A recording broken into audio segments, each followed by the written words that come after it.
안녕하십니까. 한의사 안경모입니다. 오늘은 그 두드러기의 치료 사례가 있어서 재밌게 제가 말씀드려보고자 합니다. 이 친구는 여성이에요. 나이가 30대 초반, 미혼이고요. 영어도 잘하고 중국어도 잘하고, 그래서 이 친구가 분당에 사는 친구인데 그 L 백화점 면세점에서 아주 실력 발휘를 잘해서 거기에 직급이 꽤 높은 친구예요.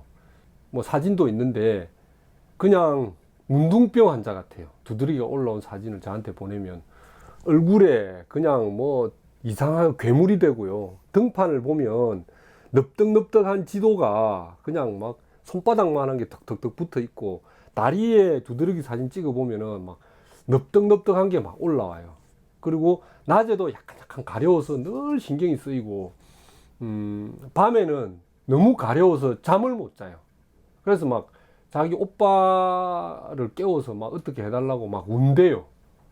그래서 저한테 저는 보통 두드러기는 뭐 치료가 잘 될 경우 한 달, 보통 2, 3개월 하면 대부분 치료가 되는데, 이 친구는 넉 달이나 걸렸어요. 넉 달이나. 그래서 왜 이렇게 안 낫지? 사실 좀 미안하기도 하고, 환자분한테 이런저런 얘기를 했어요. 이 친구는 여행을 좋아하거든요. 그래서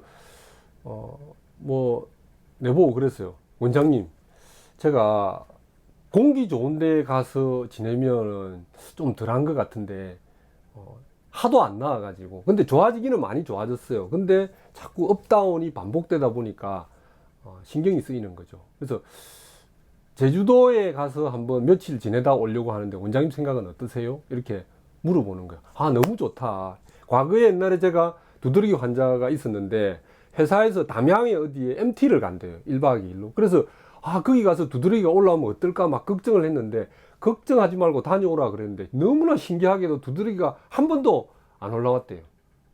그런 사례가 있어서 무조건 좋다, 제주도에 가라고 얘기했는데, 진짜 첫날 가서 조금 가렵다가 그 이탈부터 두드러기가 하나도 안 올라온대요. 안 올라오더래요. 그래서 이거는 제가 생각하는 두드러기의 근본적인 원인은 소화기의 원인이 많아요.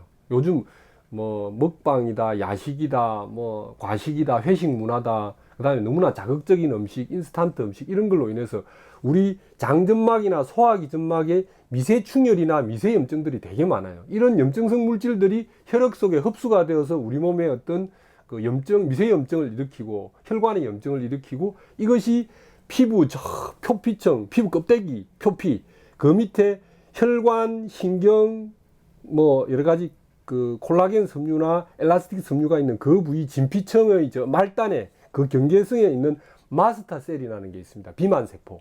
거기에 면역물질이 나오는데, 그 면역물질에서 탁 건드리면 오징어 먹물처럼 푹 뿜어내는 게 있어요. 그게 뭐냐 하면 히스타민인 거예요. 이 히스타민이 촥 뿜어져 나오면은 우리 혈관이나 피부를 충혈을 시켜요.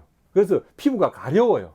가렵기도 하고 충혈이 되니까 넙덕넙덕하게 올라옵니다. 그래서 그게 심하면 따갑고 그렇죠. 그래서 이런 두드러기에 대한 것을 일반 약국에 이렇게 하면 뭘 먹냐면 히스타민을 탁 들어막는다고 해서 항히스타민제, 여러 종류의 약들이 있습니다. 뭐 먹게 되면 몽롱하기도 하고 이런 증상을 유발하는 거죠. 그래서 이런 약들로 매일 살다시피 했던 이 피부 두드러기 환자가 저한테 와가지고, 일단 저는 그 체질 개선을 하면서 하도 변화가 없어가지고 해독부터 시켰죠. 그러면서 이게 그 가려움이 이렇게 꺾이기 시작하는 거예요. 그래서 이 친구가 하여튼 제주도에 가서 이렇게 며칠 지내는 동안에 너무 좋다고 나한테 보고를 해서 뭐 당연히 좋지 이렇게 이야기하고는데, 아니 세상에 공항에 내리는 순간부터 좀 가렵기 시작하더래요. 그래서 두드러기의 원인이, 이 친구를 통해서 느꼈던 점은 뭐냐면, 두드러기의 원인이 이때까지 나는 정신적인 스트레스, 콜린성 두드러기나 이런 부분들은 막 스트레스 받으면 몸에 체온이 올라가서 뒤집어지거든요. 이런 거나, 설사 콜린성 두드러기라 하더라도 내 몸속에 소화기 점막에 염증이나 충혈성 어떤 상황이 되어 있을 경우에는 그런 인자들이 더 많다라는 거죠. 그래서 그렇게만 생각을 했는데, 우리가 코로 들어가는 이 공기, 뭐 한때 우리가 봄에 미세먼지들이 되게 많았잖아요. 그때 두드러기들이 창궐하더라고요. 기존에 두드러기 있던 환자들도 다 나았는데도 가렵다라는 얘기를 하고, 그래서 우리가 혈액 속에 폐를 통해서 심장을 통해서 우리가 공기가 들어가잖아요. 그래서 호흡기를 통해서도 두드러기가 얼마든지 생길 수가 있다, 이런 생각을 많이 했었어요. 근데 이 친구는 이제 아예 그러고 나서 어떻게 했냐면, 저한테 치료가 한 80% 정도 되어서 1, 20%가 가렵고 막 이렇게 지내다가 또 뭐 옛날에 그 밤에, 이 친구는 개인적으로 그걸 좋아해요. 그 프리미어 프로, 영국의 그 무슨 그거예요? 영국의 축구 그 박지성이 했던 그 리그, 뭐 첼시 팀의 그 팬이래요. 했는데 이 막 그 밤에 하잖아요, 우리가 위성으로. 그래서 보면서 자기 팀이 있으면 맥주 한잔 하면, 맥주 한잔 하는 순간부터 또 뒤집어지는 거예요. 이 알코올이 들어가서 체온이 올라가니까 그 체열 발산이 안 되니까 두드러기 히스타민을 건드려서 터져서 가렵게 막 올라오는 거예요. 그래서 뭐 그런 걸 음식을 조심해서, 지금은 다 나왔어요. 다 나왔는데 이제 그런 것들이 시간이 좀 걸리더라는 거죠. 그래, 이 친구가 왜 이런 게 이렇게 오래 걸리고 나를 이렇게 미안하게 만들고 원장을 괴롭혔을까라는 걸 생각해 보았더니, 이 친구가 L 땡땡 그 백화점에 있다가 실력이, 그 능력이 뛰어나서 저기 잠실에 있는 저기 높은 또 L 땡땡 거기에 파견을 가서 일을 하는데, 우리가 그렇잖아요. 새집 증후군처럼 거기에서 하루 종일 일하다가 보면 두통이 생긴대요. 그 어떤 인테리어 냄새, 환경 호르몬 이런 것들, 거기서 내가 보니까 완전 쩔었던 것 같아요. 그 독이 다 빠지는 기간이 내가 볼 때는 서너 달 걸렸던 것 같아요. 그래서 우리가 두드러기나 이런 피부, 저는 개인적으로 두드러기는 피부 질환이 아니라고 봅니다. 내과적인 질환이고, 혈액 속에 어떤 염증성 물질에서 생기는 원인들이 여러 가지 원인에서 있다는 걸 이 환자를 통해서 느꼈습니다. 즉, 우리가 아파트에 새로 이사를 했다든가 새 건물에 들어간다든지, 또 어떤 환자들은 뭐 아파트 분양 사무실에 새 무슨 건물 짓잖아요. 거기서 하루 종일 있다 보면 두통이 있다 하거든요.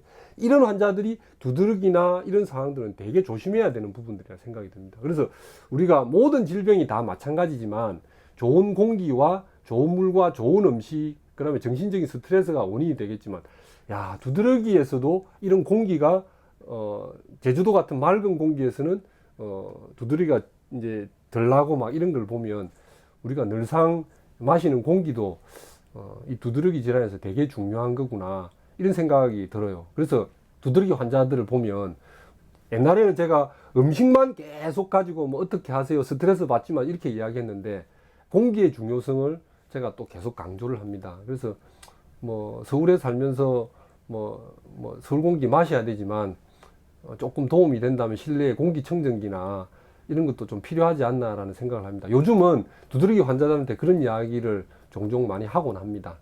그리고 혹시 저는 두드러기 치료 사례가 되게 많거든요. 그래서 어떤 케이스도 좋으니까 이 영상을 보시는 분들은 자기 나이와 증상과 특히 항히스타민이나 스테로이드의 복용기간이라든가 이런 걸 적어 주시고, 두드러기 이외에 본인이 갖고 있는 여러 가지 증상들, 특히 소화기와 관련되어 있는 증상이나 수면관계 이런 걸 좀 자세히 올려주면 제가 얼마든지 충분히 만족스럽게 상담 드릴 수 있습니다. 그리고 저는 또 다음번에는 그 아토피를 치료한 재미난 사례가 있어요. 그거를 가지고 한번 소개해 드릴까 합니다. 다음번에 뵐 때까지 건강하십시오. 감사합니다.